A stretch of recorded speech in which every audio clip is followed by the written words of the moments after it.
Well, welcome everyone. Welcome to our informational meeting regarding the Arroyo Seco Water Reuse Project. My name is Esmeralda Garcia and I'll be your facilitator for this evening.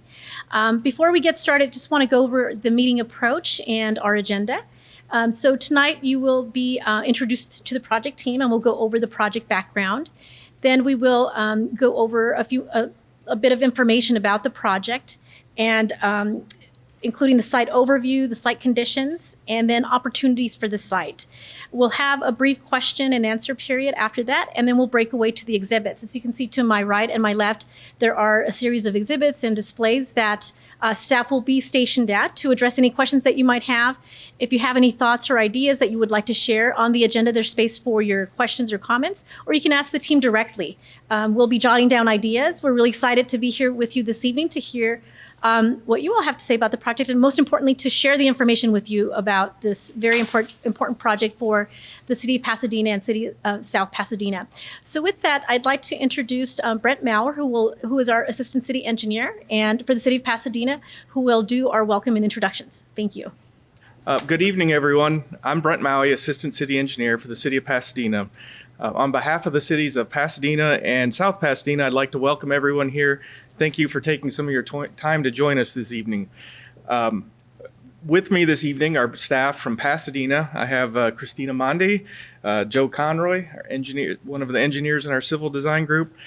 South Pasadena, we have Ted Gerber, Public Works Director, and Antenna Tesfaya, Acting Deputy Director of Public Works, as well as staff from several of our consultants, including Craft Water Engineering, SOMAS, and MIG. Courtney Semlo, Oliver Galang, Esmeralda Garcia, Mark Blaine, and Jennifer Zell. As we get into the presentation and the discussion session afterwards, you'll have a chance to meet and speak with each of them if you wish. Our purpose this evening is to introduce the audience to an important project for the cities of Pasadena and South Pasadena, as well as the Arroyo Seco itself. Over the course of the evening, you'll learn why this project is important for both cities, hear and see project concepts, and be provided a proposed timeline for project design and construction, as well as future public meeting and feedback opportunities. Again, welcome. Thanks for your attention. And with that, I'll turn it over to Christina. I want to thank everybody for being here this evening. I am Christina Mondi, the project manager. So why this project? So it essentially starts with the Los Angeles River. The Los Angeles River is approximately 52 miles long. It begins in the Santa Susana Mountains in Simi Valley.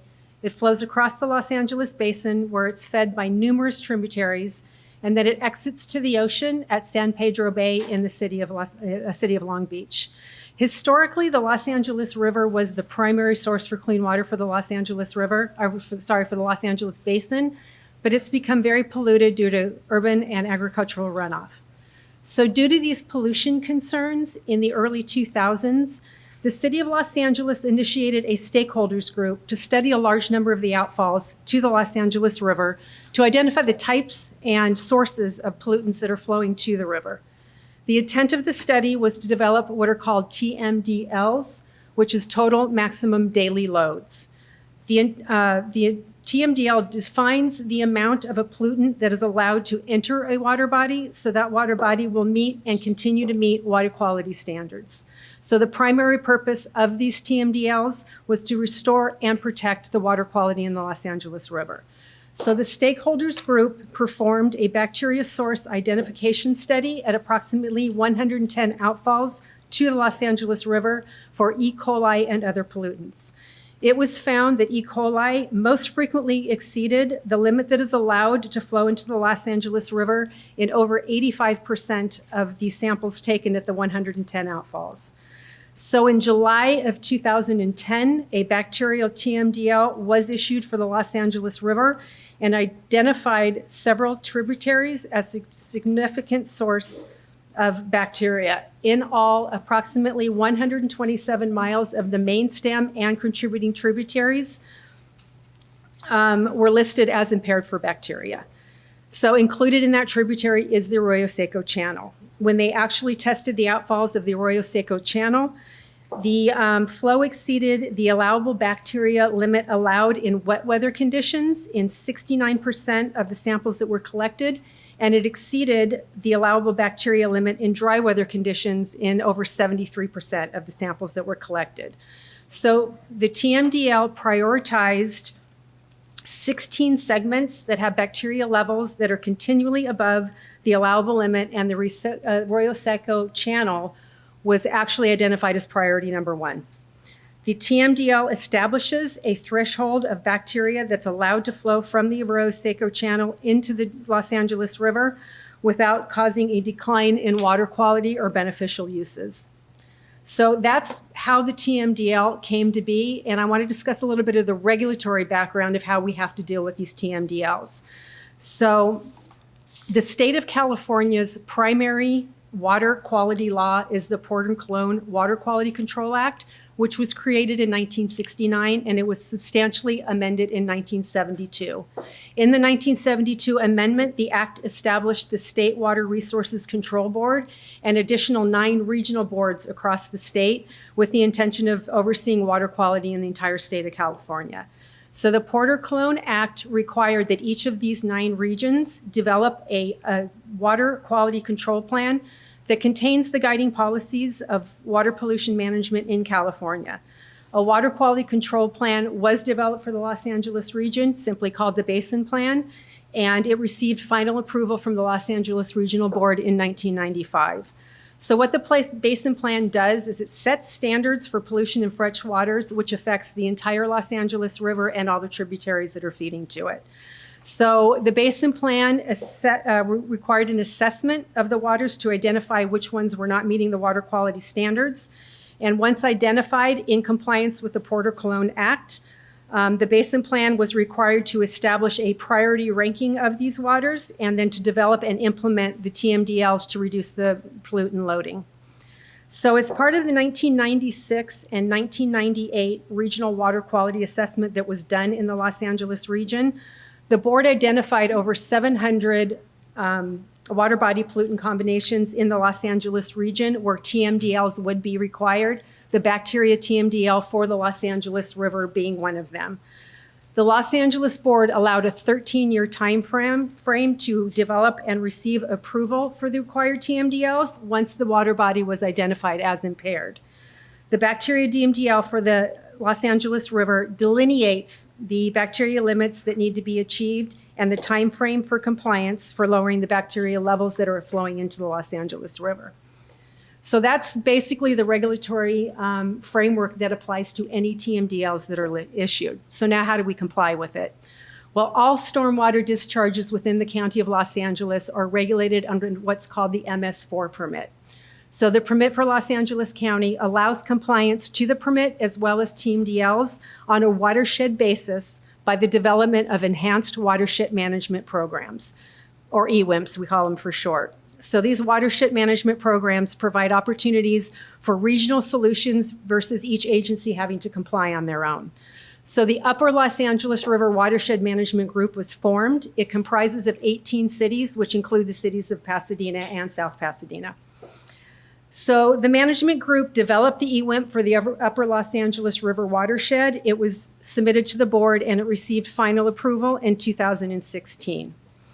TMDLs are considered the highest priority for stormwater compliance. State law requires to submit an implementation plan to address the TMDLs, and these TMDLs typically do have compliance schedules. So the primary driver of developing the watershed program was the TMDLs that were issued against the Upper Los Angeles watershed.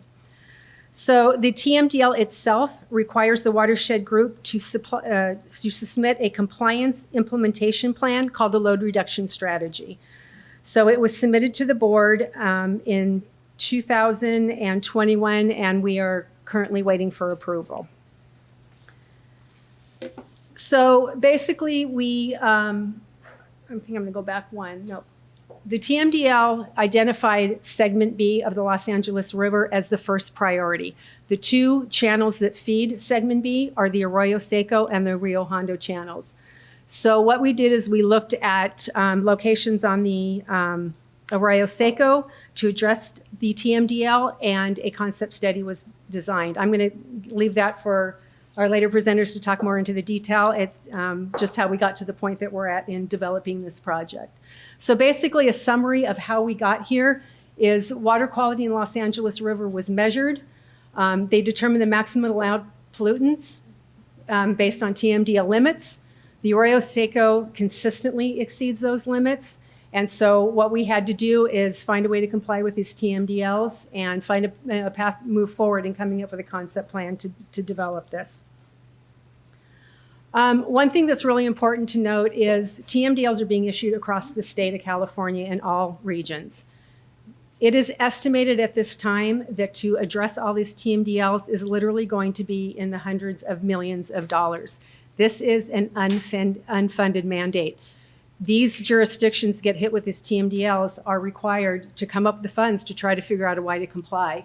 We are extremely fortunate that through the support of Senator Anthony Portantino's office, the city's received a grant of $3.5 million from the state of California, Department of Park and Recs, Urban Counties Per Capita Program through a sub-program that was specifically designated for the Arroyo Seco. And in addition, the cities received additional funding through the Los Angeles County Safe Clean Water Program, which people know as Measure W, for an additional $4.7 million. So we're very, very fortunate in our community that we're to receive funds to address this issue that we essentially have no choice about and would have to otherwise come up with the funds for.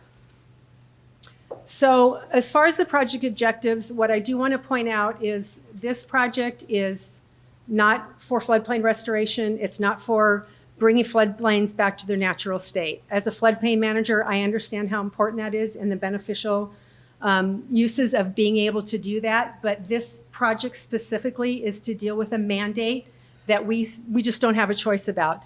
And as a side note, I will say I worked in another community where a TMDL was issued. That jurisdiction chose to ignore that mandate for many, many years, thinking that it really wasn't that important.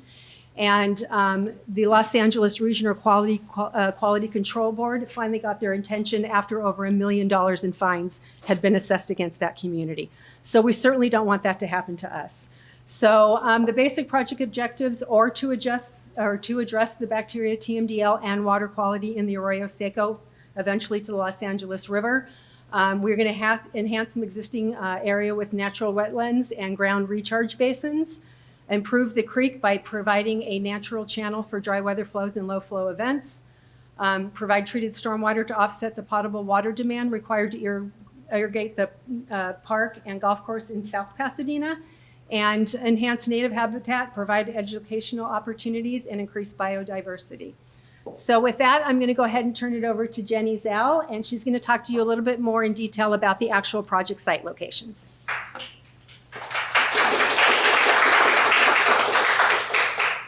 So our project has two separate sites. Both are located adjacent to the Arroyo Seco Channel, as you can see here in pink. And what this bird's eye view starts to do is help us visualize the importance of meeting those TMDL requirements and discharging clean water into the Arroyo Seco. Because as we all know, the trash, pollutants, and bacteria that flow here along the Arroyo Seco into Los Angeles River and down into the oceans at Long Beach. And clean water discharged in there will help contribute to just the health of healthy communities for the people. It'll also contribute to the health of the herons and the egrets that fish and look for bugs in the Arroyo Seco, and also contributes, clean water will help to contribute to the health of those oysters and green sea turtles in the ocean. And so zooming in a little closer to our project sites is what we see here is how they're also interconnected. Our sites are interconnected with a network of green open spaces, parks and open space that already exist here, but they're also connected to priority projects that the community has identified as priorities in earlier planning efforts for the upper Los Angeles River watershed. And as well as, it's important as well, this interconnected open space also can act as habitat patches within our urban environment. And while this project is not an ecosystem restoration project, We do have a biologist, ecologist on our team to help us make those improvements to the increasing native habitat here, as also improving the ecosystem function of these areas. And along with that interconnected network, we also have this wonderful interconnected political boundary network. Our two sites cross over Pasadena. You can see crosses over South Pasadena, and we even have a little bit of City of LA in here. And so these are our two sites. Let's move forward. Site 1 is the San Rafael site. It's located here. It's just north of the San Pasqual Stables. If you haven't been there, it's this really beautiful location, but it's sort of hidden. You can see here image number 1. That is looking from the east across the channel at the project site and across that pedestrian bridge, which connects you to the Arroyo Seco Trail. Image number 2 also is taken there at the confluence of the San Rafael Creek along with the Arroyo Seco Channel. And you start to get an idea with the algae. I mean, water quality is invisible, but it starts to suggest that overloading of nutrients that are showing up in that water and being distributed, as well as image number 3, peeking through the fence at what exists now. Image 4, upper right. That's looking, you can see at the north part of the site, that's sort of I think it's this outfall structure. You can find Oliver later. I'm not sure if it is an outfall structure, but it's where the San Rafael Creek connects through our site here to the west and connects. And then there's also these amazing stand of coast live oaks on the site and some other native species. There's native species on the site as well as some invasives. Okay, site number 2, again, even if you've been to the area a million times, you may not have known that this is here. It's sort of hidden, it looks overgrown. Image number 1 is looking across the parking lot to the ball fields and the park across the field. Image number 2 is looking back west towards the project site. And it looks sort of overgrown and messed, but you start to see some identification of species that would suggest an emergent wetland habitat like arroyo, willows, and other species that have been there, for a long time, mixed in with a lot of non-natives and invasives. As you can see up here, image 3, those are Washingtonia robustas. And then as well as 4, there's this beautiful sycamore making its mark here. As you look down in this channelized section, it's a persevere for sure. So this is a little disorienting because north is, plant is to the left. And this is actually site number 1, San Rafael. That over there is site number 2, right across from the park. And this is, we have an inventory of the trees that are out there. It's a mix of some native, non-native species here. And of the natives, we start to have some oak woodland species as well as some emergent wetland types of species as well. And also the super familiar, the well-evolved, adapted invasive species that look great, in your backyard or in a public park, but when they escape into these more naturalized areas, they can overtake a lot of native habitat. Okay, next, I'm passing the wand to Courtney. Thank you.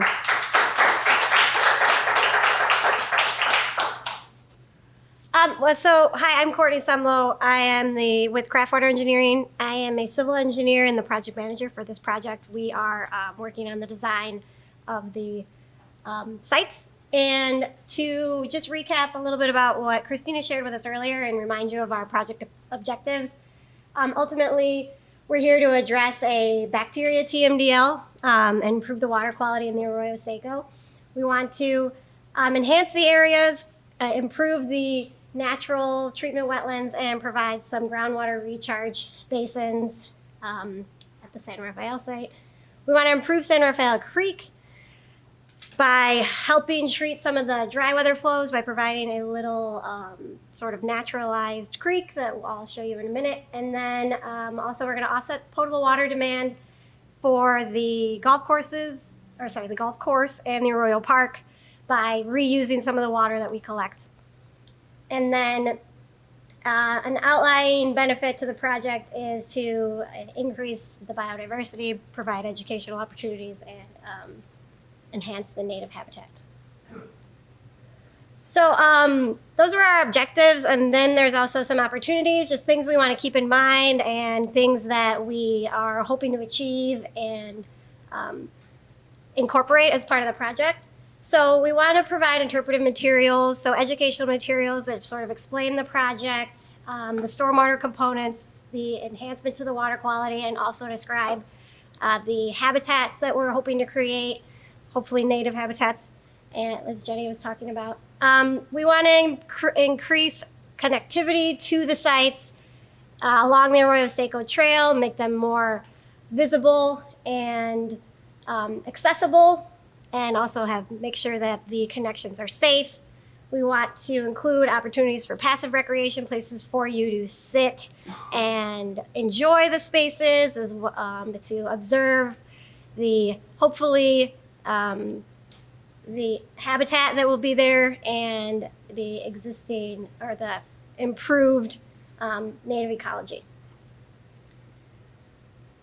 And then some more specific opportunities. Ultimately, we're here to fulfill a regulatory obligation. We don't want to lose track of that, to provide cleaner water to the Arroyo Seco Channel and the LA River. That is basically our main goal of the project.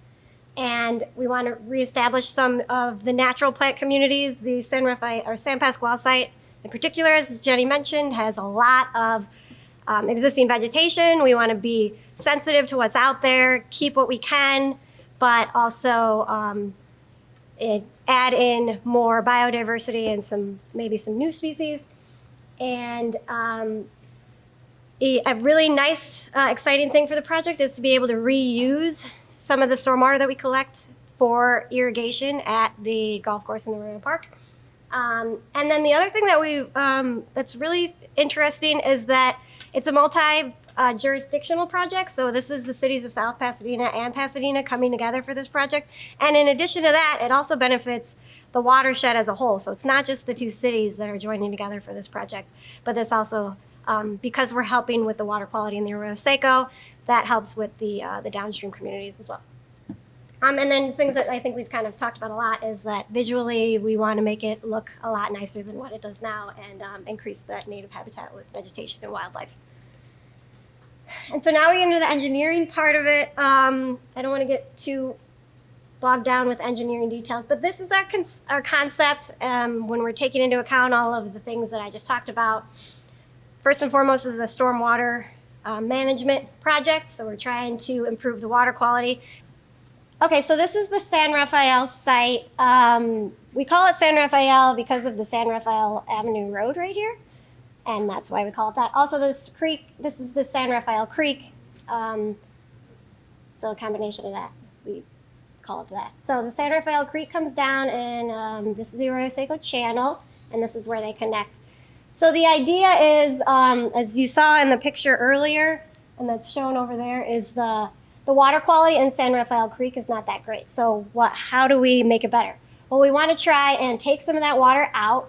So that's what this represents. So we're going to take water out, and then during the dry weather season, when it doesn't rain, or even those low flow events, we're going to take the water out and we'll provide some pre-treatment for it. We'll also remove some pollutants using a proprietary treatment device.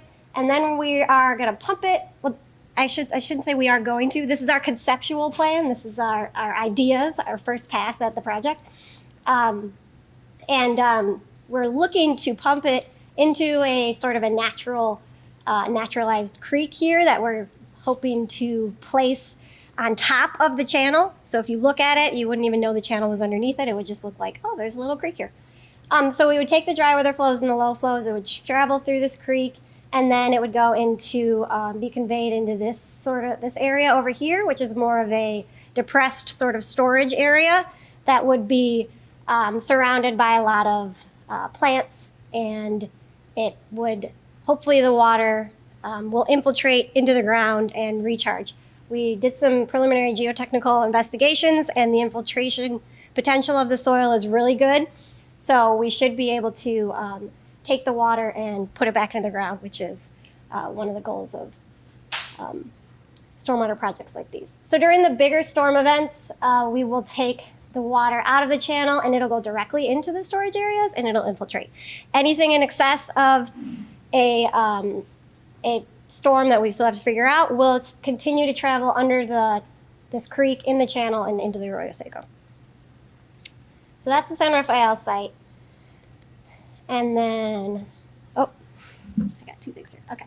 Then the San Pascual site is, it's actually a rehab or a renovation of an existing stormwater capture project that was built in the 1940s, I believe.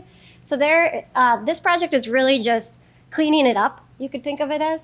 So there is an existing diversion, which means that's where we're going to take water out of the channel. There's an existing diversion here. It's the same one that's over here. Oh, look, it's this right here. If you could see it, we could talk about it later. But so that's the existing one, and we're going to change it, to upgrade it, to make it be more in line with today's standards because it is 80 years old. But basically, the idea is to take the water out of the channel and convey it to a storage area. As we've talked about before, there's an existing storage area that's become overgrown and no longer is able to handle the stormwater the way that it was intended. So we're going to change that. We're hoping to keep some of the trees. Again, this is conceptual, so it shouldn't look like it's just one big hole in the ground.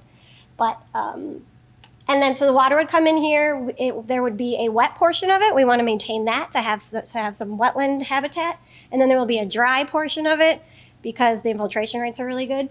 But the wet portion of it is going to help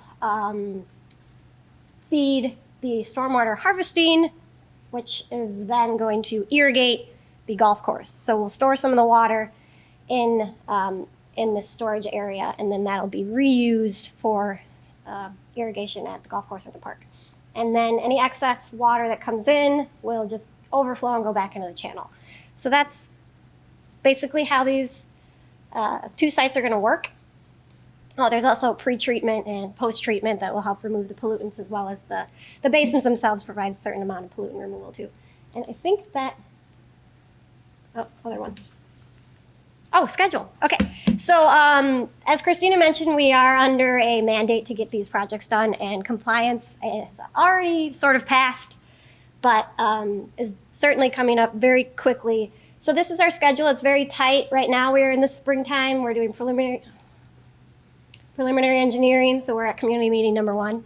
We plan on having 3 community meetings, and after this one, we'll be working towards the 60% design, and then in the fall, we'll be working towards 90% design and final design. The community meeting will come in between those, community meeting number 2, and then right before construction, we're going to have community meeting number 3, and we're hoping to have construction early summer next year and complete it in May of 2024. So, geez. So that is the end of it. So thank you. Courtney.